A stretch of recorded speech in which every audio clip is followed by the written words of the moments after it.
Global टेलीकास्ट.TV ਦੇ ਹਰਮਨ ਪਿਆਰੇ ਦਰਸ਼ਕੋ, ਅੱਜ ਦੇ ਪ੍ਰੋਗਰਾਮ ਵਿੱਚ ਹਾਰਦਿਕ ਸਵਾਗਤ ਕਰਦੇ ਹਾਂ। ਜੀ ਹਾਂ, ਸਤਿ ਸ਼੍ਰੀ ਅਕਾਲ, ਨਮਸਤੇ ਤੇ ਆਦਾਬ ਸਕਦਾ ਹਾਂ। ਅਸੀਂ ਇਸ ਪ੍ਰੋਗਰਾਮ ਵਿੱਚ ਕੋਈ ਨਵੀਂ ਸ਼ਖਸੀਅਤ ਨਾਲ ਤੁਹਾਡੀ ਮੁਲਾਕਾਤ ਕਰਾਉਂਦੇ ਆ ਰਹੇ ਹਾਂ, ਅੱਛੀ ਜਾਣਕਾਰੀ ਦੇਣ ਵਾਸਤੇ।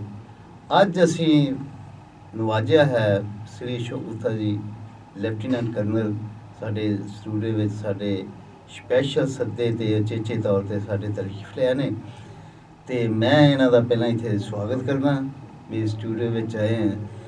ਦਰਸ਼ਕੋ, ਤੁਸੀਂ ਜਾਣਦੇ ਹੋ ਕਿ ਇਸ ਦੁਨੀਆ ਦੇ ਉੱਤੇ ਬਦਲਾਵ ਹਰ ਵਕਤ ਚੱਲਦਾ ਹੈ। ਬਦਲਾਵ ਹੀ ਇਸ ਦੁਨੀਆ ਦਾ ਦੂਜਾ ਨਾਂ ਹੈ ਔਰ ਹਰ ਕੋਈ ਆਉਣੇ ਵਾਲਾ ਬਦਲਾਵ ਚਾਹੁੰਦਾ ਹੈ। ਅੱਜ ਵੀ ਜੇ ਅਸੀਂ ਗੱਲ ਕਰੀਏ ਬਦਲਾਵ ਦੀ ਤੇ ਹਰ ਕੋਈ ਚਾਹੁੰਦਾ ਹੈ। ਕਿੱਥੇ ਲੋਕ ਮਜ਼ਦੂਰੀ ਕਰਦੇ ਸੀ, ਮੈਨੂਅਲ ਵਰਕ ਕਰਦੇ ਸੀ, ਕਿੱਥੇ ਕੰਪਿਊਟਰ ਆ ਗਏ। ਕੰਪਿਊਟਰਸ ਤੋਂ ਅੱਗੇ ਪਤਾ ਨਹੀਂ ਕੀ ਨਵੀਂ ਟੈਕਨੋਲੋਜੀ ਸਾਡੇ ਕੋਲ ਆ ਗਈ ਹੈ। ਉਹਦੇ ਹਿਸਾਬ ਦੇ ਨਾਲ ਹੀ ਲੋਕਾਂ ਦੇ ਦਿਲ ਦਿਮਾਗ ਦੇ ਵਿੱਚ ਆਪਣੀ ਚੇਂਜ ਆ ਰਹੀ ਹੈ।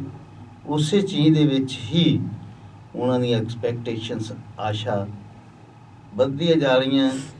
ਤੋ ਅੱਜ ਦੇ ਸਮੇਂ ਦੇ ਵਿੱਚ ਬਹੁਤ ਵੱਡੀ ਲੋੜ ਹੈ ਇਕਨੋਮਿਕ ਡਿਵੈਲਪਮੈਂਟ ਦੀ। ਇਕਨੋਮਿਕ ਡਿਵੈਲਪਮੈਂਟ ਦੇ ਨਾਲ ਕੋਰਿਲੇਟਿਡ ਹੈ ਇੰਪਲਾਇਮੈਂਟ। ਲੋਕਾਂ ਨੂੰ ਅੱਜ ਇੰਪਲਾਇਮੈਂਟ ਚਾਹੀਦੀ ਹੈ। ਕਿਸ ਟਾਈਪ ਦੀ ਇੰਪਲਾਇਮੈਂਟ ਚਾਹੀਦੀ ਹੈ ਔਰ ਖ਼ਾਸ ਕਰਕੇ ਹਰ ਕੋਈ ਚਾਹੁੰਦਾ ਕਿ ਸਾਨੂੰ ਗੌਰਮੈਂਟ ਦੀ ਨੌਕਰੀ ਮਿਲੇ, ਸਾਨੂੰ ਵਧੀਆ ਨੌਕਰੀ ਮਿਲੇ। ਇਸ ਦੇ ਨਾਲ ਹੀ ਜੇਕਰ ਇੰਪਲਾਇਮੈਂਟ ਲੋਕਾਂ ਨੂੰ ਦੇਣੀ ਹੈ ਤੇ ਸਾਡੇ ਦੇਸ਼ ਦੀ ਇੰਡਸਟਰੀ, ਸਾਡੇ ਦੇਸ਼ ਦਾ ਟ੍ਰੇਡ, ਇਹਨੂੰ ਵਧਾਉਣਾ ਪਊਗਾ, ਇਹਨੂੰ ਅੱਛੀ ਸੇਧ ਦਿਸ਼ਾ ਵਾਸਤੇ ਲਿਜਾਣਾ ਪਏਗਾ।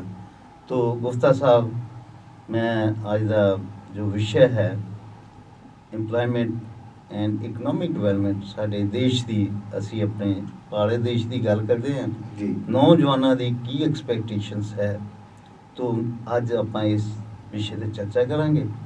ਤੋ ਗੁਫਤਾ ਸਾਹਿਬ, ਮੈਂ ਪਹਿਲਾਂ ਇਹ ਸਵਾਲ ਪੁੱਛਣਾ ਚਾਹੁੰਦਾ ਕਿ ਇਹ ਜਿਹੜਾ ਸਾਡੇ ਕੋਲ ਇਹ ਚੇਂਜ ਹੋ ਰਿਹਾ, ਜ਼ਮਾਨਾ ਵਕਤ ਬਦਲ ਰਿਹਾ, ਤੁਹਾਡੇ ਇਹਦੇ ਵਿੱਚ ਤੁਹਾਡੀ ਕੀ ਸੋਚ ਹੈ? ਧੰਨਵਾਦ ਚੌਹਾਨ ਸਾਹਿਬ। ਮੈਂ ਵੀ ਗਲੋਬਲ ਟੈਲੀਕਾਸਟ.TV ਵਾਲਿਆਂ ਦਾ ਬਹੁਤ ਸ਼ੁਕਰਗੁਜ਼ਾਰ ਹਾਂ ਕਿ ਇੱਦਾਂ ਦੇ ਮਹੱਤਵਪੂਰਨ ਵਿਸ਼ੇ 'ਤੇ ਮੈਨੂੰ ਮੌਕਾ ਦਿੱਤਾ। ਔਰ ਦਰਸ਼ਕਾਂ ਨੂੰ ਵੀ ਮੈਂ ਨਮਸਕਾਰ, ਸ਼ੁਭਕਾਮਨਾਵਾਂ ਕਰਦਾ। ਤੁਸੀਂ ਜਿਹੜਾ ਟੌਪਿਕ ਅੱਜ ਲੈ ਕੇ ਆ, ਇਹ ਬਹੁਤ ਹੀ, ਜੇ ਕਹੋ ਹਿੰਦੁਸਤਾਨ 'ਚ ਇਸ ਟਾਈਮ ਇੱਕ ਗੱਲ 'ਤੇ ਆਪਾਂ ਵਿਸ਼ੇ 'ਤੇ ਗੱਲ ਕਰਨੀ ਹੈ। ਜੇ ਮੈਨੂੰ ਕਹੋਗੇ, ਮੈਂ ਕਹਾਂਗਾ ਇਹੀ ਵਿਸ਼ੇ 'ਤੇ ਗੱਲ ਤੁਸੀਂ ਕਿਹਾ, ਆਰਥਿਕ ਤਰੱਕੀ ਔਰ ਰੋਜ਼ਗਾਰ ਜੀ। ਔਰ ਆਪਣਾ ਤੁਹਾਨੂੰ ਸਭ ਨੂੰ ਪਤਾ ਹੀ ਹੈ, ਦਰਸ਼ਕਾਂ ਨੂੰ, ਸਾਨੂੰ ਬੜਾ, ਅਸੀਂ ਕਹਿੰਦੇ ਕਿ ਬੜਾ ਗਰੋਥ ਹੈ। GDP ਸਾਡੀ 8-9% ਗਰੋ ਕਰ ਰਹੀ ਸੀ ਕੁਝ ਦਿਨ, 2-4 ਸਾਲ ਪਹਿਲਾਂ ਤਾਂ 8-9% ਬੜੋਤਰੀ ਦੀ ਦਰ ਸੀ। ਬਹੁਤ ਉਹ ਹੁਣ ਘਟ ਕੇ 5% ਰਹਿ ਗਈ ਹੈ। ਸਵਾਲ ਇਹ ਆ ਕਿ ਮੇਲਾ ਆਇਆ ਵੀ, ਮੇਲਾ ਠੰਡਾ ਵੀ ਪੈ ਗਿਆ, ਲੇਕਿਨ ਜਿਹੜਾ ਬੰਦਾ ਬਾਹਰ ਪੜ੍ਹ ਲਿਖ ਕੇ ਕਾਲਜ ਤੋਂ ਆ ਰਿਹਾ, ਉਹ ਵਿਚਾਰੇ ਨੂੰ ਨਾ ਮੇਲਾ ਆਇਆ ਨਾ ਗਿਆ ਜੀ। ਉਹ ਡਿਗਰੀ ਲੈ ਕੇ ਹੱਥ 'ਚ ਕਹਿੰਦਾ ਮੈਨੂੰ ਕੀ ਜੀ, ਮੈਨੂੰ ਕੀ ਮਿਲੇਗਾ, ਮੈਨੂੰ ਕੀ ਮਿਲਿਆ, ਮੈਨੂੰ ਕੀ ਮਿਲੂਗਾ ਜੀ। ਸਵਾਲ ਇਹ ਹੈ ਕਿ ਗਰੋਥ, ਯਸ, ਤਰੱਕੀ ਬਹੁਤ ਚਾਹੀਦੀ ਹੈ ਦੇਸ਼ 'ਚ, ਆਰਥਿਕ ਉન્નਤੀ ਆਈਦੀ ਹੈ, ਉਹਦੇ ਬਿਨਾਂ ਸੰਭਵ ਨਹੀਂ। ਲੇਕਿਨ ਕਿਆ ਉਹ ਕਾਫੀ ਹੈ? ਜੀ। ਕਿਆ ਉਹ ਆਰਥਿਕ ਉન્નਤੀ ਉਸੇ ਤਰ੍ਹਾਂ ਹੋ ਰਹੀ ਹੈ ਜਿਹਦੇ ਨਾਲ ਰੋਜ਼ਗਾਰ ਵੀ ਮਿਲੇ? ਜੀ। ਕਿਆ ਆਰਥਿਕ ਉન્નਤੀ ਹੋਣ ਦੇ ਨਾਲ ਦਾ ਮਤਲਬ ਕੀ ਆ ਕਿ ਬੰਬਈ ਦੇ ਵਿੱਚ ਅਸੀਂ ਕਹਿੰਦੇ ਉਹ ਸ਼ੰਘਾਈ ਬਣਾ ਦਾਂਗੇ ਜੀ, ਜਾਂ ਨਿਊਯਾਰਕ ਜਾਂ ਲੰਡਨ ਬਣਾ ਦਾਂਗੇ? ਬਿਲਕੁਲ। ਜਾਂ ਦੇਸ਼ ਦੇ ਵਿੱਚ ਬਿਲੀਅਨਰ, ਮਿਲੀਅਨਰ, ਅਰਬਪਤੀ ਕਿੰਨੇ ਹੋ ਗਏ ਜੀ? ਸਾਡੇ ਪਹਿਲੇ 50 'ਚ ਕਿੰਨੇ ਅਰਬਪਤੀ ਆ, ਪਹਿਲੇ 10 'ਚ ਕਿੰਨੇ ਆ? ਕਿਆ ਉਹ ਦੇਸ਼ ਦੀ ਤਰੱਕੀ ਆ? ਜੀ। ਸਾਡਾ ਜਦੋਂ ਵੀ ਆ ਗੱਲ ਆਈ ਚਾਈਨਾ ਤੋਂ, ਅਸੀਂ ਕਿਸ ਚੀਜ਼ 'ਚ ਅੱਗੇ ਆ? ਜੀ। ਬੜਾ ਤਗੜਾ ਜੀ, ਕਹਿੰਦੇ ਸਾਡੀ ਯੂਥ ਪਾਵਰ ਬਹੁਤ ਹੈ ਜੀ।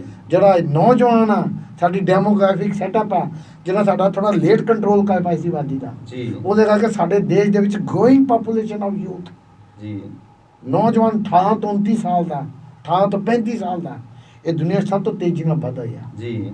ਲੇਕਿਨ ਤੁਸੀਂ ਕਹੋ ਜੀ ਇਹ ਪਲੱਸ ਪੁਆਇੰਟ ਹੈ ਜਾਂ ਮਾਈਨਸ ਪੁਆਇੰਟ ਹੈ? ਜੀ, ਦੋਨੇ ਹੀ ਆ।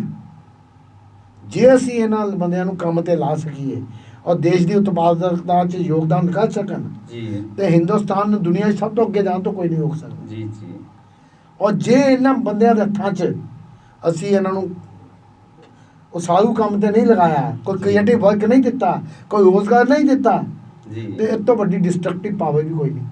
ਬਹੁਤ ਅੱਛੀ ਗੱਲ। ਸੋਸ਼ਲ ਅਨਰੈਸਟ ਹੋ ਸਭ ਪਾਸੇ ਉਹ ਦੇਸ਼ ਨੂੰ ਤਰੱਕੀ ਨਹੀਂ ਕਰਨ ਦੇਗੀ। ਜੀ ਜੀ ਇਹ ਸਾਡੇ ਲਈ ਸਭ ਤੋਂ ਵੱਡੀ ਸਾਡਾ ਐਸੈਟ ਵੀ ਆ, ਸਾਡੀ ਸਭ ਤੋਂ ਵੱਡੀ ਲਾਇਬਿਲਿਟੀ ਵੀ ਆ। ਜੀ ਜੀ ਇਸ ਟਾਈਮ ਸਾਨੂੰ ਦੇਸ਼ ਦੇ ਜਿੰਨੇ ਬੁੱਧੀਜੀਵੀ ਆ, ਸਮਾਜਿਕ ਚਿੰਤਕ ਆ, ਆਰਥਿਕ ਚਿੰਤਕ ਆ, ਜੀ। ਸਰਕਾਰ ਆ, ਜੀ ਨਵੀਂ ਸਰਕਾਰ ਨੇ ਇਹ ਸਭ ਨੇ ਸੋਚਣਾ ਕਿ ਇਹ ਕਿੱਦਾਂ ਇਹਨੂੰ ਅਸੀਂ ਇਸਤੇਮਾਲ ਕਰੀਏ।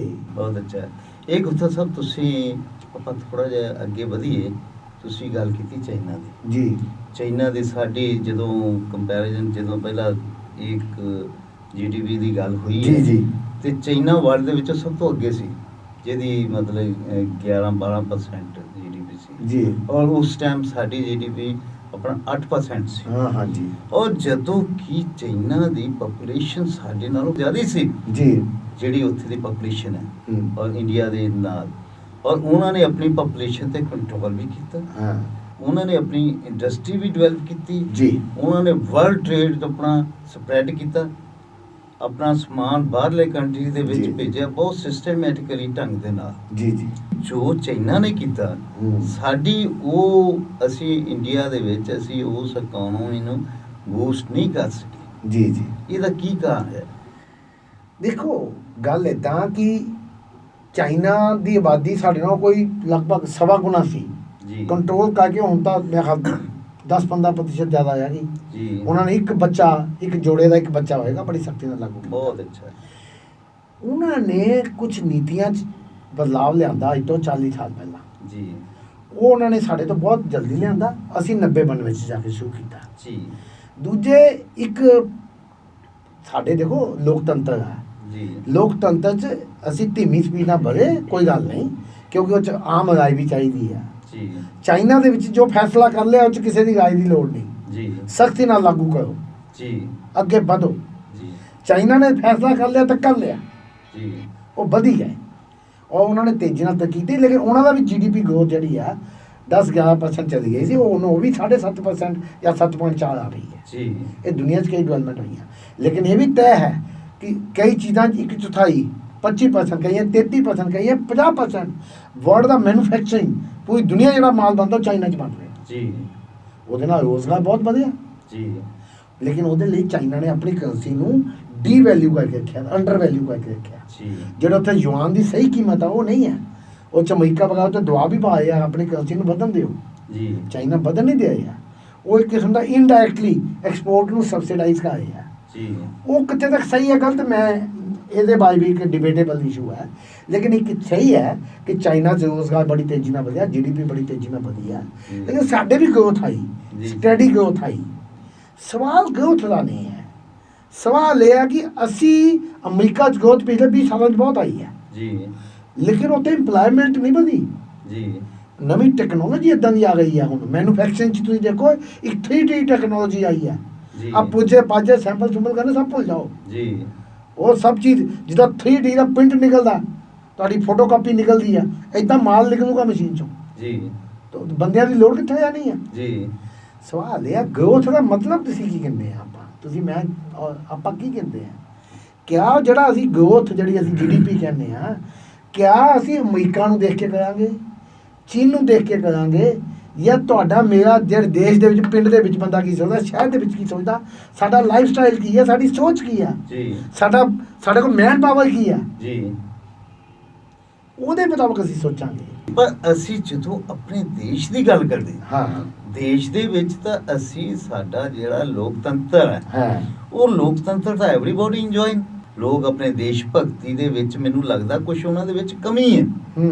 ਤੇ ਤੁਸੀਂ ਅਮਰੀਕਾ ਦੀ ਗੱਲ ਕੀਤੀ ਹੈ, ਗੱਲ ਇਹ ਹੈ ਕਿ ਉਹਨਾਂ ਦੇ ਸਿਟੀਜ਼ਨ ਨੂੰ ਫੈਸਿਲਿਟੀ ਤਾਂ ਮਿਲ ਰਹੀ ਹੈ, ਜਸਟਿਸ ਮਿਲਦਾ ਪਿਆ ਨਾ। ਅਸੀਂ ਵੀ ਘੱਟ ਨਹੀਂ ਹੈ, ਅਸੀਂ ਨਹੀਂ ਗੱਲ ਕਹਿੰਦੇ ਵੀ ਸਾਡੇ ਇੰਡੀਆ ਘੱਟ ਹੈ, ਅਸੀਂ ਪਰ ਉਸ ਹਿਸਾਬ ਦੇ ਨਾਲ, ਜੇ ਹਿਸਾਬ ਦੇ ਨਾਲ ਸਾਡੇ ਇੱਥੇ ਦਾ ਕਲਚਰ ਹੈ, ਸਾਨੂੰ ਚਾਈਨਾ ਤੋਂ ਵੀ ਬਹੁਤ ਅੱਗੇ ਨਿਕਲ ਜਾਣਾ ਚਾਹੀਦਾ ਸੀ। ਤੇ ਅਸੀਂ ਇਹ ਜਿਹੜੇ ਸਿਸਟਮ ਮੌਕਾ ਹੈ ਗਵਾਇਆ। ਇਹਨਾਂ ਦੇ ਵਿੱਚ ਸਾਡਾ ਦੇਸ਼ ਦੇ ਵਿੱਚ ਅਸੀਂ ਇਹਨਾਂ ਦੀ ਟੈਕਨੋਲੋਜੀ ਜਾਂ ਇਹਨਾਂ ਦੇ ਮੈਥਡ ਅਡਾਪਟ ਕਰਕੇ ਕਿਹਾ ਅਸੀਂ ਆਪਣੀ ਇਕਨੋਮੀ ਇੰਪਲੋਇਮੈਂਟ ਅਸੀਂ ਆਪਣੇ ਦੇਸ਼ ਨੂੰ ਕੀ ਅੱਗੇ ਲਿਆ ਸਕਦੇ ਹਾਂ। ਬਿਲਕੁਲ ਇੱਦਾਂ ਕਿ ਆਪਾਂ ਚਰਚਾ ਨੂੰ ਅੱਗੇ ਲਿਜਾਈਏ ਉਹ ਤੋਂ ਪਹਿਲਾਂ ਮੈਂ 5-6 ਚੀਜ਼ਾਂ ਜਿਹੜੀਆਂ ਕੁਝ ਕਹਿਣਾ ਚਾਹੁੰਦਾ, ਜਿਹੜੀਆਂ ਸਾਰੇ ਦਰਸ਼ਕਾਂ ਨੂੰ ਥੋੜ੍ਹੀਆਂ ਧਿਆਨ 'ਚ ਰਹਿਣ। ਜੀ। ਪਹਿਲੀ ਗੱਲ ਕਿ ਸਾਡੇ ਯੂਨੀਵਰਸਿਟੀ ਦੇ ਵਿੱਚ ਅੱਜ ਦੀ ਤਰੀਕ 'ਚ ਜੀ ਹਾਇਰ ਐਜੂਕੇਸ਼ਨ ਜਿਹਨੂੰ ਕਹਿੰਦੇ 12ਵੀਂ ਤੋਂ ਬਾਅਦ ਜੀ ਅੱਜ ਦੀ ਤਰੀਕ 'ਚ ਲਗਭਗ 2 ਕਰੋੜ ਤੋਂ ਜ਼ਿਆਦਾ ਬੱਚਾ ਹਰ ਸਾਲ ਐਡਮਿਸ਼ਨ ਲੈ ਹੈ। ਜੀ 2 ਕਰੋੜ ਤੋਂ ਜ਼ਿਆਦਾ ਜੀ ਔਰ 3 ਸਾਲ 4 ਸਾਲ ਦੀ ਪੜ੍ਹਾਈ ਹੋਏਗਾ। ਜੀ ਇੱਕ ਫੈਕਟ ਇਹ ਹੈ। ਜੀ ਦੂਜਾ ਫੈਕਟ ਇਹ ਹੈ ਕਿ ਰੋਜ਼ਗਾਰ ਦਾ ਮਤਲਬ ਸਿਰਫ ਨੌਕਰੀ ਨਹੀਂ ਜੀ ਔਰ ਨੌਕਰੀ ਦਾ ਮਤਲਬ ਸਿਰਫ ਸਰਕਾਰੀ ਨੌਕਰੀ ਨਹੀਂ, ਜੀ ਇਹ ਵੀ ਫੈਕਟ ਹੈ। ਬਿਲਕੁਲ। ਤੀਜਾ ਇੱਕ ਇਹ ਵੀ ਫੈਕਟ ਹੈ ਕਿ ਅੱਜ ਲੋੜ ਕੀ ਰਹੀ ਹੈ ਔਰ ਯੂਨੀਵਰਸਿਟੀ ਕਾਲਜ ਪੜ੍ਹ ਕੇ ਕੌਣ ਨਿਕਲਿਆ। ਜੀ ਅੱਜ ਮਾਰਕੀਟ 'ਚ ਲੋੜ ਆ ਮੰਨ ਲਓ ਕਾਰਪੈਂਟਰ ਦੀ। ਮੈਂ ਆਪਣਾ ਥੋੜਾ ਘਰ ਦਾ ਮੁਰੰਮਤ ਕਰਵਾ ਰਿਹਾ, ਪਹਿਲੇ 3-4-6 ਮਹੀਨੇ ਤੋਂ ਮੈਂ ਬੜਾ ਕੜਵਾ ਤਜਰਬਾ ਕੀਤਾ। ਜੀ ਕਾਰਪੈਂਟਰ, ਪੇਂਟਰ ਜਿਹੜਾ ਕਲਰ ਪਾਲਿਸ਼, ਪਲੰਬਰ ਔਰ ਪੱਥਰ ਲਗਾਉਣ ਵਾਲਾ ਜੀ ਮਜ਼ਦੂਰ ਤਾਂ ਲੈਂਦੇ ਆ 300 ਰੁਪਏ ਦਿਹਾੜੀ। ਜੀ ਕਿੰਨਾ ਹੋਇਆ 9000 रुपया जे पूरा काम मिलेगा ऑफ कोर्स। और MBA लड़के मैं कई जानता ਜਿਹੜੇ मैं पर्सनली जानता और इंजीनियर लड़के ਜਿਹੜੇ 5-6-7 ਹਜ਼ਾਰ ਦੀ ਨੌਕਰੀ ਕਰ ਰਹੇ ਨੇ। ਜੀ ਬਹੁਤ ਬੱਚਿਆਂ ਨੂੰ ਮੈਂ ਜਾਣਦਾ, ਇੱਕ ਦੋ ਨਹੀਂ, ਠੀਕ 5-6-7 ਆਧਾਰ ਕਾਰਡ ਬਣਾ ਰਹੇ ਨੇ, ਕੰਟਰੈਕਟ ਲੈ ਉਹ ਲਗਾਏ ਅਪਲਾਈ, ਉਹ ਇੰਜੀਨੀਅਰ ਹੋ ਕੇ 6-7 ਹਜ਼ਾਰ ਲੈ ਆਏ ਆ, ਦਾ ਮਜ਼ਦੂਰ 9 ਹਜ਼ਾਰ ਲੈ ਆਏ ਆ। ਜੀ और ਜਿਹੜਾ ਪਲੰਬਰ ਆ और पत्थर लगाने वाला और पॉलिश करने वाला वो दिहाड़ी तो मिलता ही नहीं पाया। मैं 3 महीने कोशिश कर ली, मतलब जिस बंदे को काम अच्छी तरह आंदा ना 25-30 हज़ार तो कितने नहीं गया जी।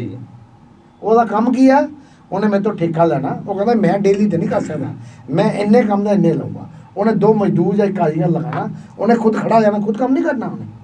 ਜੀ ਕਈ ਕਰਦੇ ਵੀ ਆ, ਲੇਕਿਨ ਉਹ ਮੇਰੇ ਤੋਂ 1000-2000 ਰੁਪਇਆ ਮਹੀਨਾ ਰੋਜ਼ ਦਾ ਕਮਾ ਰਿਹਾ। 1000-2000 ਉਹਨੇ ਕੀ ਥੋੜਾ ਰਿਸਕ ਲਿਆ, ਥੋੜਾ ਇਨੀਸ਼ੀਏਟਿਵ ਲਿਆ। ਜੀ ਇਸ ਟਾਈਮ ਲੋੜ ਕੀ ਰਹੀ ਆ ਔਰ ਆਉਣ ਵਾਲੇ ਟਾਈਮ 'ਚ ਇਹਨਾਂ ਦੀ ਸਪਲਾਈ ਹੋਰ ਘਟਦੀ ਜਾ ਰਹੀ ਹੈ। ਜੀ ਕਾਰਪੈਂਟਰ ਇੰਜੀਨੀਅਰ ਤੋਂ ਜ਼ਿਆਦਾ ਤਨਖਾਹ ਲਏਗਾ, ਜਿਹੜਾ ਪੇਂਟ ਕਰਨ ਵਾਲਾ ਉਹ MBA ਤੋਂ ਜ਼ਿਆਦਾ ਤਨਖਾਹ ਲਏਗਾ। ਡਿਮਾਂਡ ਐਂਡ ਸਪਲਾਈ, ਸਾਨੂੰ ਲੋੜ ਕਿਹਦੀ ਆ, ਅਸੀਂ ਸਕੂਲ ਕਾਲਜ ਪੈਦਾ ਕਿਹੜੇ ਗਾਏ, ਬਿਲਕੁਲ ਠੀਕ ਮਿਸ ਮੈਚ ਹੈ ਜੀ।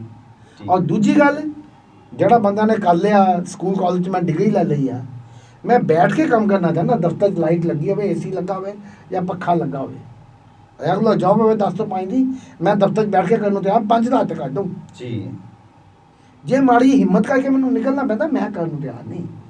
ਤੁਸੀਂ ਯਕੀਨ ਨਹੀਂ ਕਰੋਗੇ, ਜਿਹੜਾ ਮੈਂ ਆਪਣੀ ਅਕੈਡਮੀ ਲਈ, ਅਸੀਂ ਇੱਕ ਟ੍ਰੇਨਿੰਗ ਪ੍ਰੋਗਰਾਮ ਗਵਰਨਮੈਂਟ ਦਾ ਲਿਆ, ਉਹ ਸਕਿੱਲ ਡਿਵੈਲਪਮੈਂਟ ਹੈ, ਰੋਜ਼ਗਾਰ ਵਧਾਉਣ ਲਈ ਜੀ। ਉਹਦੇ ਲਈ ਕੁਝ ਮਾਰਕੀਟਿੰਗ ਐਗਜ਼ੀਕਿਊਟਿਵ ਜਾਂ ਕਾਉਂਸਲਰ ਚਾਹੀਦੇ ਸੀਗੇ। ਮੈਂ 3 ਵਾਰੀ ਅਖਬਾਰ 'ਚ ਕੱਢਿਆ, ਸ਼ਹਿਰ 'ਚ 50-100 ਜਗ੍ਹਾ ਪੋਸਟਰ ਲਗਾਏ, ਔਰ ਘੱਟ ਤੋਂ ਘੱਟ 150-200 ਬੰਦੇ ਤੁਹਾਡੇ ਨਾਲ ਵੀ ਕਈ ਵਾਰ ਗੱਲ ਕੀਤੀ ਕਿ ਮੈਨੂੰ 3 ਮਹੀਨਿਆਂ 'ਚ 1 ਜਾਂ 2 ਮਾਰਕੀਟਿੰਗ ਆਈ, 1-2 ਦਿਨ ਕੰਮ ਕਰਕੇ ਚਲੇ ਗਏ, ਜਿਸ 'ਚ ਮੈਂ 7-8 ਹਜ਼ਾਰ ਰੁਪਇਆ ਮਹੀਨੇ ਦਾ ਦੇ ਰਿਹਾ ਸੀ। ਟੰਕੀ 'ਚ ਪੈਟਰੋਲ ਫੁੱਲ ਕਰਾ ਕੇ ਦਿੰਦਾ, ਉਹਦੇ ਬਾਈਕ ਬੂਈਕ 'ਚ ਉਹਨੂੰ ਮੋਬਾਈਲ 'ਚ ਚਾਰਜ ਪਵਾ ਕੇ ਦੇਣਾ ਸੀ, ਔਰ ਪਲੱਸ ਜਿੰਨੇ ਬੰਦਿਆਂ ਨੂੰ ਕਨਵਿੰਸ ਕਰਦਾ ਉਹਦੇ ਐਕਸਟਰਾ ਦੇਣੇ ਸੀ। ਜੇ ਮਾੜੀ ਜਿਹੀ ਬੰਦਾ ਮਿਹਨਤ ਕਰ 10-15-20 ਹਜ਼ਾਰ ਰੁਪਇਆ ਮਹੀਨੇ ਉਹਨੂੰ ਮਿਲ ਜਾਣਾ ਸੀ। ਮੈਨੂੰ ਇੱਕ ਬੰਦਾ ਨਹੀਂ ਮਿਲ ਪਾਇਆ।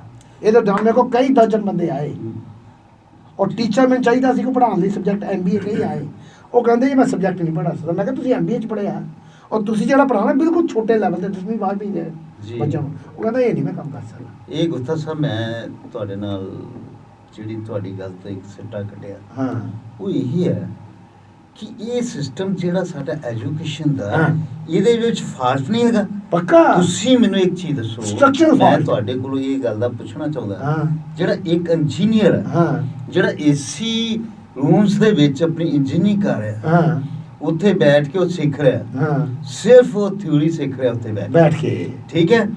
ਅੱਜ ਇੰਡੀਆ ਜਿਹੜੀ ਹੈ, ਸਾਡੇ ਇੱਥੇ ਦੀ ਇੰਡਸਟਰੀ, ਖਾਸ ਕਰਕੇ ਪੰਜਾਬ ਦੀ ਇੰਡਸਟਰੀ ਹੈ, ਔਰ ਖਾਸ ਕਰਕੇ ਜਲੰਧਰ ਦੀ ਇੰਡਸਟਰੀ ਹੈ, ਬਹੁਤ ਜ਼ਿਆਦਾ ਵਰਲਡ ਲੈਵਲ ਤੇ ਟੂਲ ਕਿਟਸ ਸਪਲਾਈ ਕਰ ਰਹੀ। ਆਪਣਾ ਟੂਲ ਸਾਰੇ ਉਹ ਕਿੱਟ ਲੱਭੀ ਹੈ, ਤੁਹਾਨੂੰ ਐਵਰੀ ਜਿਹੜਾ ਤੁਹਾਡਾ ਇੰਸਟਰੂਮੈਂਟ ਹੈ ਤੁਹਾਡੇ ਨਾਲ, ਤੁਹਾਡੇ ਲੱਕ ਦੇ ਵੱਜਿਆ ਪਿਆ, ਉਹ ਜਿਹੜਾ ਇੰਸਟਰੂਮੈਂਟ ਕੱਢੋ, ਭਾਵੇਂ ਤੁਸੀਂ 50 ਮੰਜ਼ਿਲੀ ਬਿਲਡਿੰਗ ਤੇ ਜਾ ਕੇ ਕੋਈ ਕੰਮ ਕਰਨਾ ਕਰੋ, ਤੁਸੀਂ ਲੈਂਡ ਤੇ ਕਰੋ, ਤੁਸੀਂ ਪਹਾੜ ਤੇ ਕਰੋ, ਤੁਸੀਂ ਸਮੁੰਦਰ 'ਚ ਕਰੋ। ਸਵਾਲ ਇਹ ਚੀਜ਼ ਹੈ ਕਿ ਅੱਜ ਦੇ ਜਿਹੜੇ ਸਾਡੇ ਕਾਲਜਾਂ ਵਾਲੇ ਹੈ ਉਹ ਸਕਿਲਡ ਨਹੀਂ ਪੈਦਾ ਕਰ ਰਹੇ। ਜੀ ਜੇ ਸਕਿਲਡ ਪੈਦਾ ਕੀਤਾ ਜਾਵੇ ਤੇ ਇੱਕ ਜਿਹੜਾ ਮਜ਼ਦੂਰ ਹੈ ਹਾਂ ਜਿਨੇ ਰਾਤ ਦਿਨ ਕੰਮ ਕਰਕੇ ਉਹਨੂੰ ਪ੍ਰੈਕਟੀਕਲ ਸਿੱਖਿਆ ਹਾਂ ਔਰ ਪ੍ਰੈਕਟੀਕਲ ਕਰਕੇ ਉਹ ਫੀਲਡ ਵਿੱਚ ਆ ਕੇ ਕੰਮ ਕਰ ਰਿਹਾ ਔਰ ਉਹ ਉਹਨੂੰ ਪੇਂਟ ਵੀ ਕਰਨਾ ਆਉਂਦਾ, ਉਹਨੂੰ ਕਿੱਲ ਵੀ ਲਾਉਣੇ ਜੀ, ਪੈਂਦੇ, ਜੀ। ਉਹ ਪਲੰਬਰ ਦਾ ਕੰਮ ਵੀ ਕਰਨਾ ਪੈਂਦਾ ਔਰ ਉਹ ਆਪਣੀ ਜੇ ਕਾਲੀਵਾਰ ਉਹਨੂੰ ਇਸ ਟਾਈਪ ਦਾ ਕੈਲੀਵਾਰ ਇੱਕ ਅਨਪੜ੍ਹ ਆਦਮੀ ਨੇ ਇੰਨਾ ਕੁਝ ਸਿੱਖ ਹਾਂ ਤੇ ਜਿਹਨੇ ਇੰਜੀਨੀਅਰਿੰਗ ਕੀਤੀ ਹੈ ਤੇ ਉਹ ਆਪਾਂ ਸਾਡਾ ਦੇਸ਼ ਦਾ ਜਿਹੜਾ ਸਿਸਟਮ ਹੈ ਫਾਲਟੀ ਸਿਸਟਮ ਫਾਲਟ ਇਹ ਇਟ ਪ੍ਰਵੇਲਿੰਗ। ਯੈਸ ਤੁਸੀਂ ਮੇਰੇ ਨਾਲ ਸਹਿਮਤ ਹੈ ਕਿ ਨਹੀਂ ਹੈ? ਬਿਲਕੁਲ ਮੈਂ ਸਹਿਮਤ। ਤੁਹਾਨੂੰ ਇਸ ਸਬਜੈਕਟ ਤੇ ਤੁਸੀਂ ਡਿਸਕਸ਼ਨ ਬਿਲਕੁਲ ਨਬਜ਼ ਪਕੜੀ ਇਸ ਚੀਜ਼ ਦੀ, ਬਿਲਕੁਲ ਸਹੀ ਜਗ੍ਹਾ ਤੁਸੀਂ ਗੱਲ ਕੀਤੀ। ਸਵਾਲ ਇਹ ਆ ਕਿ ਉਹਦੇ ਕੋਲ ਇੰਜੀਨੀਅਰਿੰਗ ਦੀ ਡਿਗਰੀ ਹੈ, MBA ਦੀ ਡਿਗਰੀ ਆ, BA ਦੀ ਡਿਗਰੀ ਆ, MA ਦੀ ਡਿਗਰੀ ਆ, ਪਰ ਇਹਦੇ ਇਲਾਵਾ ਤੇ ਕੋ ਕੀ ਆ, ਕਰ ਕੀ ਸਕਦਾ, ਕੀ ਕਰ ਸਕਦਾ? ਆਂਦਾ ਕੀ ਹੈ ਤੈਨੂੰ?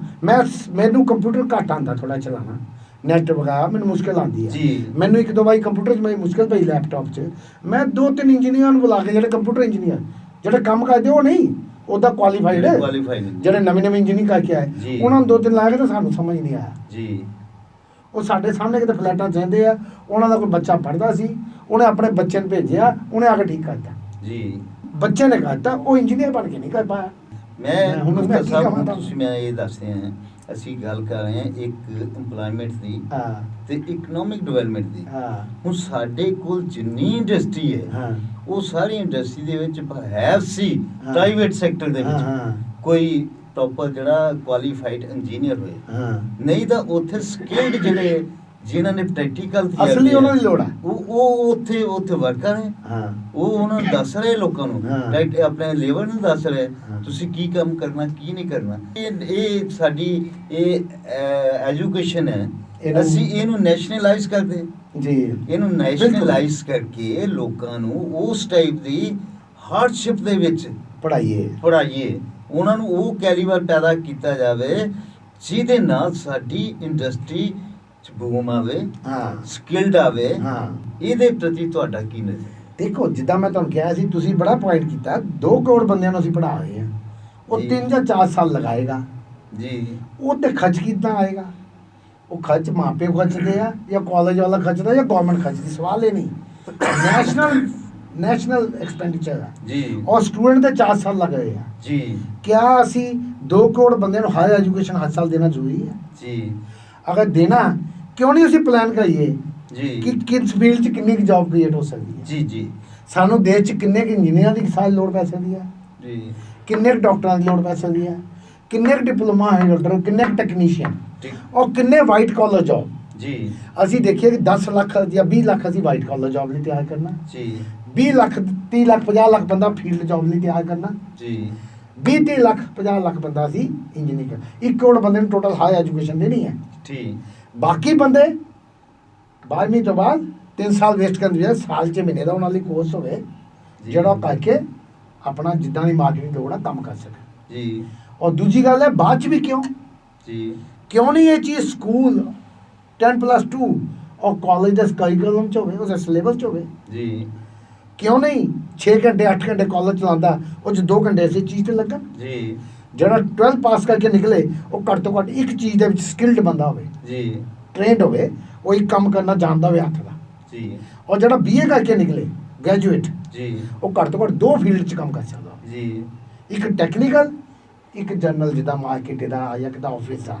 2 ਚੀਜ਼ਾਂ ਟ੍ਰੇਨ ਹੋਣ ਤੋਂ ਪਹਿਲਾਂ ਚਾਹੇ ਉਹਦੇ 80% ਨੰਬਰ ਆਉਂਦੇ ਹੋ, ਜੀ। ਅਸੀਂ ਉਹਨੂੰ ਸਰਟੀਫਿਕੇਟ ਨਹੀਂ ਦੇਈਏ।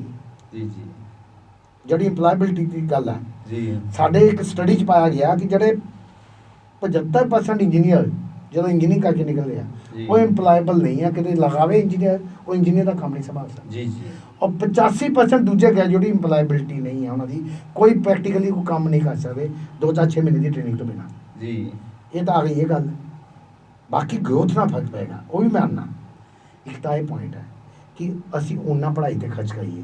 ਵੈਸੇ ਗਵਰਨਮੈਂਟ ਨੇ ਇੱਕ ਸਕੀਮ ਕੀਤੀ ਆ, ਨੈਸ਼ਨਲ ਸਕਿੱਲ ਡਿਵੈਲਪਮੈਂਟ ਸਕੀਮ ਬਣਾਈ ਆ, ਜਿਸ 'ਚ 15 ਕਰੋੜ ਨੌਜਵਾਨਾਂ ਨੂੰ ਆਉਣ ਵਾਲੇ 10 ਸਾਲਾਂ 'ਚ ਤਿਆਰ ਕਰਨਾ। 18 ਤੋਂ 35 ਸਾਲ ਦੀ ਉਮਰ ਦੇ ਨੌਜਵਾਨ ਘੱਟ ਤੋਂ ਘੱਟ 10ਵੀਂ ਪੜ੍ਹਿਆ ਹੋਵੇ, 1 ਮਹੀਨੇ ਦੀ ਟ੍ਰੇਨਿੰਗ ਦਿੱਤੀ ਜਾਊ। ਉਹ 15-16 ਫੀਲਡ ਹੈ, ਬੈਂਕਿੰਗ ਐਂਡ ਫਾਈਨਾਂਸ ਹੈ, ਰਿਟੇਲ ਹੈ, ਪਲੰਬਰ ਹੈ, ਆਟੋਮੇਸ਼ਨ ਹੈ, ਹਾਊਸ ਕੰਸਟਰਕਸ਼ਨ ਹੈ, ਇਦਾਂ ਕਰਕੇ ਉਹਨਾਂ ਦੇ ਕਈ ਫੀਲਡ ਡਰਾਈਵਿੰਗ ਹੈ, ਜੀ ਆਟੋ ਮੋਬਾਈਲ ਰਿਪੇਅਰ ਹੈ, ਉਹਨਾਂ 'ਚ ਉਹਨੂੰ ਟ੍ਰੇਨਿੰਗ ਦਿੱਤੀ ਜਾਊ। ਔਰ ਤੇ ਪਰ ਕੈਂਡੀਡੇਟ ਗਵਰਨਮੈਂਟ 10,000 ਉਹ ਫ੍ਰੀ ਟ੍ਰੇਨਿੰਗ ਹੈ ਜੀ ਔਰ ਟ੍ਰੇਨਿੰਗ ਤੋਂ ਬਾਅਦ ਜੌਬ ਦੇ ਚਾਂਸਸ ਵੱਧ ਜਾਣਗੇ। ਜੀ ਪਰ ਸਵਾਲ ਇਹ ਟੁਕੜਿਆਂ 'ਚ ਕਾਏ ਹੈ, ਇਹ ਚੀਜ਼ਾਂ ਅਸੀਂ ਕਿਉਂ ਨਹੀਂ, ਅਸੀਂ ਸਾਡੀ ਅਕੈਡਮੀ 'ਚ ਅਸੀਂ ਇਹ ਟ੍ਰੇਨਿੰਗ ਦੇ ਹਾਂ ਜੀ। ਮੈਪਲ ਐਜੂਕੇਸ਼ਨ, ਇਹ ਟ੍ਰੇਨਿੰਗ ਅਸੀਂ ਉੱਥੇ ਵੀ ਕਰਾਈ। ਪਰ ਸਵਾਲ ਇਹ ਕਿਉਂ ਨਹੀਂ ਸਿਲੇਬਸ 'ਚ ਪਾਰਟ ਹੋਵੇ, ਨੰਬਰ 1। ਨੰਬਰ 2, ਆਪਾਂ ਤੁਸੀਂ ਪੜ੍ਹਦੇ ਆ, ਮੈਂ ਵੀ ਪੜ੍ਹਦਾ, ਆਲੂ ਦੀ ਫਸਲ ਜ਼ਿਆਦਾ ਹੋ ਗਈ, ਪਿਆਜ਼ ਦੀ ਫਸਲ ਜ਼ਿਆਦਾ ਹੋ ਗਈ, ਟਮਾਟਰ ਦੀ ਫਸਲ ਜ਼ਿਆਦਾ ਹੋ ਗਈ, 50 ਪੈਸੇ ਕਿਲੋ ਕਿਸਾਨ ਨੂੰ ਵੇਚਣਾ ਪਿਆ ਹੈ। ਉਹ ਕਹਿੰਦਾ ਵੇਚਣਾ ਕੀ ਹੈ, ਟਰਾਂਸਪੋਰਟ ਦਾ ਖਰਚਾ ਪੈਂਦਾ, ਕੋਲਡ ਸਟੋਰੇਜ ਇੰਨੀ ਮਹਿੰਗੀ ਆ, ਉਹ ਫੇਰ ਕੇ ਕਹਿੰਦਾ ਉੱਥੇ ਹੀ ਫੇਰ ਉੱਥੇ ਹੀ ਡਿਸਟਰੋਏ ਕਰ ਦਿਓ ਜੀ। ਔਰ ਤੁਸੀਂ ਮੈਂ ਮਾਰਕੀਟ ਜਾਂਦੇ ਉਹੀ ਚੀਜ਼ 10 ਰੁਪਏ ਕਿਲੋ ਮਿਲਦੀ ਜੀ ਗੈਪ ਹੈ ਕਿ ਨਹੀਂ। ਜੀ ਦੂਜੀ ਗੱਲ ਇੰਪਲਾਇਮੈਂਟ, ਵੈਸੇ ਇੱਕ ਮਨਰੇਗਾ ਜਿਹੜੀ ਸਕੀਮ ਆ Mahatma Gandhi national rural employment guarantee scheme ਜੀ, ਉਹ 'ਚ ਪਹਿਲਾਂ 100 ਦਿੰਦਾ ਗਿਆ ਸੀ, ਹੁਣ 150 ਦਿੰਦਾ ਗਿਆ ਇਹਨੇ। ਉਹਦੇ ਨਾਲ ਥੋੜੀ ਇਹ ਵੀ ਹੋਈ ਸ਼ਾਇਦ ਛੋਟੀ, ਉਹ ਕੁਝ ਪਹੁੰਚਿਆ ਵੀ ਹੈ ਗਰਾਊਂਡ ਲੈਵਲ ਤੱਕ ਰੋਜ਼ਗਾਰ, ਲੇਕਿਨ ਉਹ ਪੜ੍ਹੇ ਲਿਖੇ ਨੌਜਵਾਨਾਂ ਨੂੰ ਐਡਰੈਸ ਨਹੀਂ ਕਰਦਾ। ਉਹ ਪਿੰਡਾਂ ਜਿਹੜੀ ਅਨਸਕਿਲਡ ਲੇਬਰ ਹੈ ਉਹਨੂੰ ਐਡਰੈਸ ਕਰਦਾ ਕੁਝ ਹੱਦ ਤੱਕ। ਹਾਲਾਂਕਿ ਕਰਪਸ਼ਨ ਦਾ ਉਹ 'ਚ ਵੀ ਹੈ, ਲੇਕਿਨ ਫਿਰ ਵੀ ਇੱਦਾਂ ਲੋਕਾਂ ਤੋਂ ਜਿਹੜਾ ਮਿਲਦਾ ਕਿ ਕੁਝ ਉਹ ਗਰਾਊਂਡ ਲੈਵਲ ਤੱਕ ਲੋਕਾਂ ਤੱਕ ਪਹੁੰਚਿਆ, ਪੂਰਾ ਨਹੀਂ, ਕੁਝ ਹਿੱਸਾ ਪਹੁੰਚਿਆ। ਮੈਂ ਇਹ ਕਹਿੰਦਾ ਹਿੰਦੁਸਤਾਨ 'ਚ ਕਿੰਨੇ ਆ, ਲਗਭਗ 6 ਲੱਖ ਪਿੰਡ ਹੈ ਜੀ। 6 ਲੱਖ ਪਿੰਡ ਹੈ। ਹਰ ਇੱਕ ਪਿੰਡ ਦੇ ਨਾਲ ਘੱਟ ਤੋਂ ਘੱਟ 3 ਜਾਂ 4 ਸੜਕਾਂ ਚਾਹੀਦੀਆਂ, ਕਿਉਂਕਿ ਇੱਕ ਪਾਸੇ ਤਾਂ ਹੈ ਨਹੀਂ, ਸ਼ਹਿਰ ਇੱਦਾਂ ਆ, ਤਹਿਸੀਲ ਕੋਈ ਇੱਦਾਂ ਹੋਊ, ਦੂਜੇ ਪਿੰਡ ਇੱਦਾਂ ਹੋਣਗੇ। ਆਮ ਤੌਰ 'ਤੇ ਕੋਈ ਵੀ ਪਿੰਡ ਕੋਈ ਖਾਸ ਜਗ੍ਹਾ ਦਾ ਇੱਦਾਂ ਹੋਵੇ, ਉਹ 4, 5, 6 ਪਾਸੇ ਉਹਦੇ ਆਸ-ਪਾਸ ਪਿੰਡ ਹੋਣਗੇ, ਆਬਾਦੀ ਹੋਊ।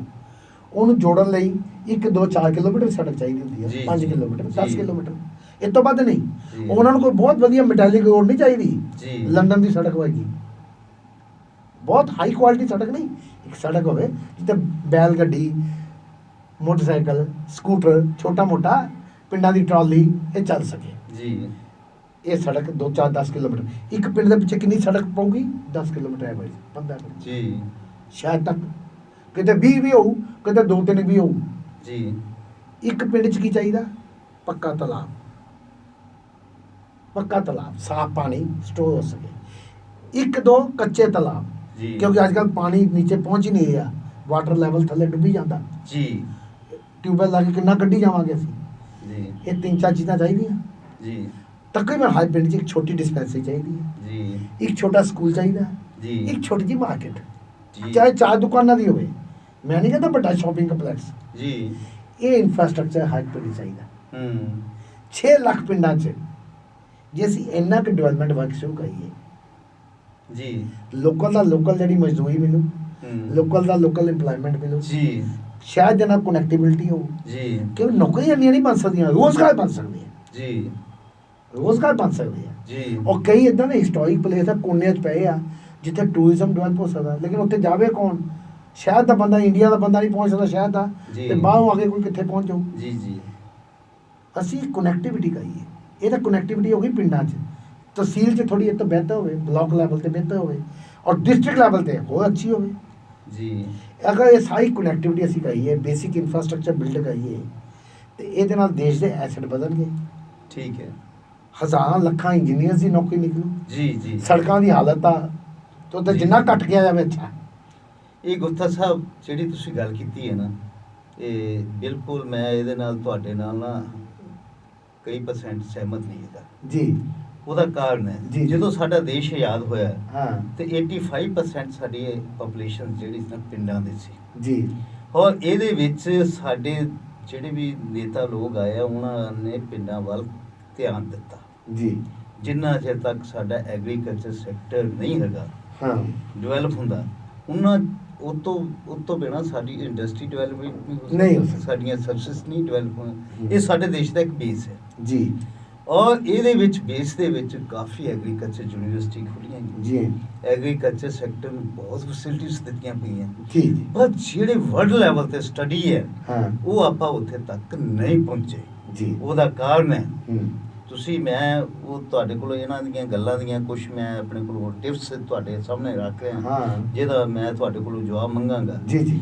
ਇੱਕ ਤਾਂ ਇਹ ਹੈ ਕਿ ਸਾਡੀ ਜਿਹੜਾ ਐਗਰੀਕਲਚਰ ਪ੍ਰੋਡਕਟ ਹੈ, ਹਾਂ, ਖਾਸ ਕਰਕੇ ਅਸੀਂ ਫਰੂਟ ਐਂਡ ਵੈਜੀਟੇਬਲਸ ਦੇਖਿਆ ਜੀ। ਜਾਏ, ਜਿੰਨਾ ਐਗਰੀਕਲਚਰ ਪ੍ਰੋਡਕਟ ਹੈ, ਸਾਹਮਣੇ ਸਟੱਡੀ ਹੈ ਵੀ 70% ਉਹ ਪ੍ਰੋਡਕਟ ਸਾਡਾ ਵੇਸਟ ਹੋ ਜਾਂਦਾ। ਜੀ। ਜੀ। ਉਹ ਵੇਸਟ ਹੋ ਜਾਂਦਾ ਔਰ ਉਹ ਸ਼ਹਿਰ ਦੇ ਵਿੱਚ ਆਉਂਦਿਆਂ ਉਹਦੀਆਂ ਕੀਮਤਾਂ ਕਈ ਗੁਣਾ ਵੱਧ ਜਾਂਦੀਆਂ। ਕੰਜ਼ਿਊਮਰ ਉਹਦੇ ਕੋਲੋਂ ਇੰਨਾ ਕੋਸਟਲੀ ਵੇਚ ਜਾਂਦਾ ਪਿਆ, ਜਿਹੜਾ ਮਿਡਲ ਮੈਨ ਹੈ ਔਰ ਜਿਹੜਾ ਪ੍ਰੋਡਿਊਸਰ ਹੈ ਰਾਤ ਦਿਨ ਇੱਕ ਫਾਰਮਰ ਹੈ ਆਪਣੀ ਉਹ ਮਿਹਨਤ ਕਰਕੇ ਉਹਨੂੰ ਬੀਜਦਾ ਪਿਆ, ਲਗਾਉਂਦਾ ਪਿਆ, ਉਹਦੇ ਪੱਲੇ ਤਾਂ ਕੁਝ ਪਿਆ ਹੀ ਨਹੀਂ ਜੀ। ਔਰ ਜਿਹੜਾ ਇੱਕ ਕੰਜ਼ਿਊਮਰ ਹੈ ਉਹ ਲੁੱਟਿਆ ਗਿਆ, ਜਿਹੜਾ ਬਿਜ਼ਨਸਮੈਨ ਹੈ ਉਹ ਇੰਜੋਏ ਕਰ ਰਿਹਾ।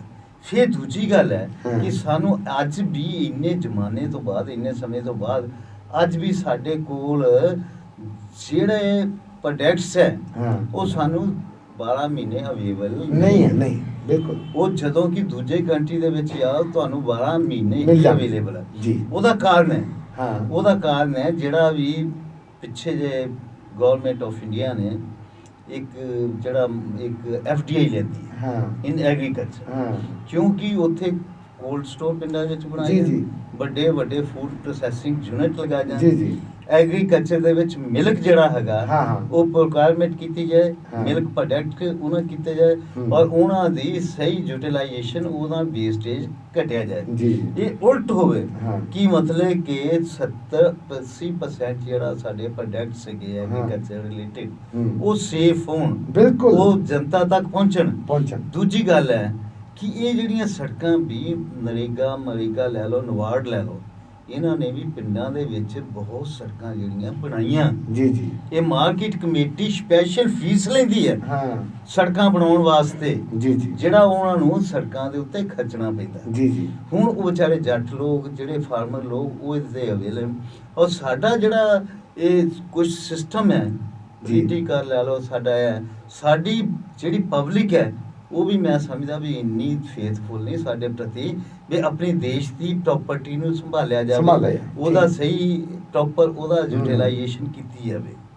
ਕਿਉਂਕਿ ਜਿਹੜਾ ਇਹ ਪ੍ਰੋਡਕਟ ਸੀਗਾ ਉਹ ਕੰਟੈਕਟ ਫਾਰਮਿੰਗ ਦਾ ਇਹਨਾਂ ਨੇ ਲਿਆ ਸੀ ਵੀ ਜੇ ਟਮਾਟਰ ਅਸੀਂ ਇੰਨਾ ਬੀਜਣਾ ਤੇ ਉਹਦੀ ਪਹਿਲਾਂ ਹੀ ਉਹਦਾ ਮੁੱਲ ਤੈਅ ਹੋ ਜਾਂਦਾ ਤੇ ਉਹ ਆਪੇ ਚੁੱਕ ਕੇ ਆਪਣਾ ਲੈ ਕੇ ਆਪਣੇ ਉਹਨਾਂ ਨੇ ਕੀ ਉਹਦਾ ਕੀ ਪ੍ਰੋਸੈਸਿੰਗ ਕਰਨੀ ਹੈ ਜਾਂ ਪ੍ਰਜ਼ਰਵੇਸ਼ਨ ਕਰਨੀ ਉਹ ਹੀ ਕਰਦੇ ਸੀ। ਇਸੇ ਤਰ੍ਹਾਂ ਦੁੱਧ ਲੈ ਲਓ, ਕਣਕ ਲੈ ਲਓ, ਤੁਹਾਡੇ ਕੋਲ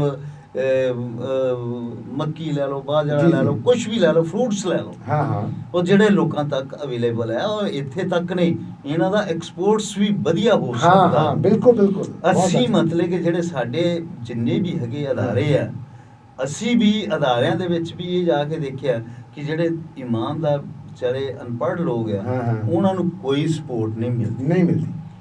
ਜਿਹੜੇ ਲੋਕ ਆ ਉਹ ਸਕੀਮਾਂ ਦਾ ਫਾਇਦਾ ਲੈਂਦੇ ਆ ਔਰ ਆਮ ਲੋਕ ਇੱਥੋਂ ਗੁੰਮਰਾਹ ਹੁੰਦੇ ਆ। ਅਸੀਂ ਜਿਹੜੇ ਪਾਣੀ ਦੀ ਗੱਲ ਹੈ, ਮੈਂ ਖੁਦ ਜਾ ਕੇ ਪਿੰਡਾਂ ਵਿੱਚ ਦੇਖਿਆ ਵੀ ਲੋਕਾਂ ਨੇ ਇੰਨਾ ਸਿਸਟਮ ਬਣਾਇਆ ਕਿ ਇੱਕ ਪਿੰਡ ਦਾ ਸਾਰਾ ਛੱਪੜ ਪਾਣੀ ਉਹਦੇ ਵਿੱਚ ਆ ਰਿਹਾ, ਨਹੀਂ ਤਾਂ ਮੈਂ ਲੈ ਚੱਲਦਾ। ਉਹਦੇ ਵਿੱਚ ਉਹਨਾਂ ਨੇ ਉੱਥੇ ਪੰਪ ਲਾਇਆ, ਪੰਪ ਦੇ ਨਾਲ ਉਹਨਾਂ ਨੇ ਡਰੇਨੇਜ ਸਿਸਟਮ ਲਾਇਆ, ਪਾਈਪ ਸਿਸਟਮ ਲਾਇਆ, ਉਹਦੇ ਵਿੱਚ ਟਿਊਬਲ ਦਾ ਪਾਣੀ ਮਿਕਸ ਕਰਕੇ ਉਹ ਆਪਣੇ ਫਸਲਾਂ ਨੂੰ ਦੇ ਰਿਹਾ, ਸਾਰਾ ਪਿੰਡ ਕੰਟੈਕਟ ਕਰਕੇ, ਔਰ ਤੁਹਾਡਾ ਉਹ ਪਾਣੀ ਵੀ ਬਚੀ ਜਾਂਦਾ, ਜ਼ਮੀਨ ਇੰਚਾਰਜ ਹੋਈ ਜਾਂਦਾ। ਸਾਡੇ ਜਿਹੜੇ ਅਬਦੁਲ ਕਲਾਮ ਸਾਹਿਬ ਜਿਨ੍ਹਾਂ ਨੇ ਆਪਣਾ ਜ਼ੋਰ ਲਾ ਦਿੱਤਾ ਵੀ ਹਾਰਵੈਸਟਿੰਗ ਟੈਂਕ ਬਣਾਓ। ਸਾਡੇ ਜਿੰਨਾ ਇੱਥੇ ਸਿਸਟਮ ਹੈ ਉਹ ਪਾਣੀ ਦਾ, ਅਸੀਂ ਏਡੀਆਂ ਸਾਡੇ ਕੋਲ ਖਾਲੀ ਜਗ੍ਹਾ ਪਈਆਂ, ਅਸੀਂ ਹਾਰਵੈਸਟਿੰਗ ਟੈਂਕ ਬਣਾ ਕੇ ਉਹ ਪਾਣੀ ਦਾ ਇਸਤੇਮਾਲ ਕਰ ਸਕਦੇ ਹਾਂ, ਉਹਨੂੰ ਰੀਚਾਰਜ ਕਰ ਸਕਦੇ ਹਾਂ। ਪਰ ਅਸੀਂ ਦੇਸ਼ ਭਗਤੀ ਦੇ ਨਾਲ ਹੀ ਜ਼ੋਰ ਲਾਉਂਦੇ ਹਾਂ, ਪਰ ਜਦੋਂ ਦੇਸ਼ ਭਗਤੀ ਕਰਨੇ ਦੀ ਗੱਲ ਆਉਂਦੀ ਹੈ ਉਦੋਂ ਅਸੀਂ ਪਿੱਛੇ ਹਟ ਜਾਂਦੇ ਹਾਂ। ਤੇ ਇਹਦੇ ਵਿੱਚ ਮੈਂ ਤੁਹਾਡੀ ਰਾਏ ਦੇਖੋ, ਜਿਹੜੀ ਤੁਸੀਂ ਗੱਲ ਕਹੀ ਉਹ ਮੈਂ ਵੀ ਇਹ ਗੱਲ ਕਹਿਣ ਜਾ ਹੀ ਆਈ ਸੀਗਾ। ਸਾਡਾ ਦੇਸ਼ ਦਾ ਜਿਹੜਾ ਖਾਦਿਆਨ ਆ, ਦੂਜੇ ਪ੍ਰੋਡਕਟ ਆ, ਵੇਸਟ ਬਹੁਤ ਹੁੰਦੇ ਨੇ। ਉਹਦੇ ਲਈ ਸਾਡੇ ਦੇਸ਼ ਦੇ ਵਿੱਚ ਸਟੋਰੇਜ ਕਪੈਸਿਟੀ ਆ, ਅਨਾਜ ਦੀ, ਫਲਾਂ ਦੀ, ਸਬਜ਼ੀਆਂ ਦੀ ਬਹੁਤ ਵਧਾਉਣ ਦੀ ਲੋੜ ਹੈ ਜੀ। ਕਈ ਲੱਖ ਕੋਲਡ ਸਟੋਰੇਜ, ਛੋਟੇ, ਮੀਡੀਅਮ, ਵੱਡੇ ਜੀ, ਕਈ ਲੈਵਲ ਤੇ ਬਣਨਗੇ ਜੀ। ਔਰ ਉਹਦੇ ਲਈ ਜਿਹੜਾ ਤੁਸੀਂ FDI ਉਹ ਲੇਕਿਨ ਲਿਮਟਿਡ, ਤਾਂ ਕਿ ਸਾਡਾ ਸਿਸਟਮ ਵੀ ਆਲਟਰ ਨਾ ਹੋਵੇ, ਕੰਪੀਟੀਸ਼ਨ ਉਹਨੂੰ ਵੀ ਮੌਕਾ ਮਿਲੇ, ਕੰਟੈਕਟ ਕਰਕੇ ਦੇਖੇ। ਇੱਦਾਂ ਦੇ ਕਿਸਾਨ ਗਵਰਨਮੈਂਟ ਦੀ ਸਪੋਰਟ ਨਾਲ ਵੀ ਕੁਝ ਸਕੀਮਾਂ ਆਉਣ ਜੀ, ਕੁਝ ਪ੍ਰਾਈਵੇਟ ਸੈਕਟਰ ਇੰਡੀਪੈਂਡੈਂਟਲੀ ਵੀ ਕੋਲਡ ਸਟੋਰੇਜ ਬਣਾਵੇ ਜੀ। ਹਰ ਕੋਈ ਦੇਖੇ ਕਿੱਧਰ ਫਾਇਦਾ ਜੀ, ਤਿੰਨਾਂ 'ਚ ਕੰਪੀਟੀਸ਼ਨ ਵੀ ਹੋਵੇ। ਕਿਉਂਕਿ ਕਈ ਵਾਰ ਹੁੰਦਾ ਜਿਹੜੇ ਵੱਡੀ ਕੰਪਨੀਆਂ FDI ਇਨਵੈਸਟਮੈਂਟ ਕਰਦੀਆਂ, ਕੰਟੈਕਟ ਕਰ ਲੈਂਦੀਆਂ, ਲੇਕਿਨ ਦੇਖਦੇ ਮਾਰਕੀਟ 'ਚ ਅਸੀਂ ਹਾਂ ਤੇ ਕਿਸਾਨ ਨੂੰ ਤੇ ਗਾਹਕ ਨੂੰ ਐਕਸਪਲੋਇਟ ਵੀ ਕਰਨ ਲੱਗ ਪੈਂਦੀਆਂ ਜੀ। ਮਾਰਕੀਟ 'ਚ ਇੱਦਾਂ ਦੀ ਸਿਸਟਮ ਦੀ ਲੋੜ ਆ ਕਈ ਲੱਖ ਕੋਲਡ ਸਟੋਰੇਜ ਚਾਹੀਦਾ ਸਾਨੂੰ। ਜੀ ਇਹੀ ਪਿਆਜ਼ ਜਿਹੜਾ 100 ਰੁਪਏ ਕਿਲੋ ਵਿਕਿਆ, ਇਹ ਕਿਸੇ ਸੀਜ਼ਨ ਜਾ ਕੇ 50 ਰੁਪਏ ਕਿਲੋ ਵੀ ਕਿਸਾਨ ਨੂੰ ਵੇਚਣਾ ਪੈਂਦਾ, ਜੀ ਕਿਉਂਕਿ ਸਬਜ਼ੀ ਆ, ਫਲ ਆ, ਜੀ। ਜਦ ਤੱਕ ਇਹਨੂੰ ਸਟੋਰ ਕਰਨ ਦੀ ਪ੍ਰੋਪਰ ਜ਼ਰੂਰਤ ਹੈ 12 ਮਹੀਨੇ ਚੀਜ਼ ਮਿਲੇ। ਜੀ ਔਰ ਫਿਰ ਇੱਕ ਤਾਂ ਕੋਲਡ ਸਟੋਰੇਜ, ਜੀ ਪ੍ਰੋਪਰ ਸਟੋਰੇਜ, ਜੀ ਪ੍ਰੋਪਰ ਟਰਾਂਸਪੋਰਟ, ਜੀ ਪ੍ਰੋਪਰ ਟਰਾਂਸਪੋਰਟ ਦੀ ਸੜਕਾਂ ਵੀ ਚਾਹੀਦੀਆਂ। ਜੀ ਫਿਰ ਫੂਡ ਪ੍ਰੋਸੈਸਿੰਗ ਇੰਡਸਟਰੀ, ਜੀ ਸਾਰਾ ਟਮਾਟਰ ਸਟੋਰ ਕਰਕੇ ਨਹੀਂ ਰੱਖ ਸਕਦੇ। ਜਿੱਥੇ ਜਿੱਥੇ ਜਿਹੜੀ ਜਿਨ੍ਹਾਂ ਦੀ ਪ੍ਰੋਡਕਸ਼ਨ ਕਾਫੀ ਹੁੰਦੀ ਆ, ਉੱਥੇ ਉੱਥੇ ਉਹਨਾਂ ਦੀ ਫੂਡ ਪ੍ਰੋਸੈਸਿੰਗ ਹੋਵੇ, ਬਿਲਕੁਲ ਉਹ ਬਿਲਕੁਲ ਮਾਲ ਵੇਚ ਵੀ ਆਵੇ, ਐਕਸਪੋਰਟ ਵੀ ਹੋਵੇ। ਬਿਲਕੁਲ ਠੀਕ Export ਸਾਹਿਬ, base। ਅੱਜ ਤੁਸੀਂ ਬਹੁਤ ਵਧੀਆ ਸਾਡੇ ਦਰਸ਼ਕਾਂ ਨੂੰ ਨਾ ਜਿਹੜੀ ਜਾਣਕਾਰੀ ਦਿੱਤੀ ਹੈ, ਜੀ। ਮੈਂ ਤੁਹਾਡਾ ਬਹੁਤ ਬਹੁਤ ਧੰਨ ਕਰਦਾ, ਔਰ ਆਪਣੇ ਦਰਸ਼ਕਾਂ ਦਾ ਵੀ ਜਿਨ੍ਹਾਂ ਨੇ ਸਾਡੀ ਇਹ ਚਰਚਾ ਸੁਣੀ ਹੈ। Thank you. ਧੰਨਵਾਦ, ਬਹੁਤ ਬਹੁਤ।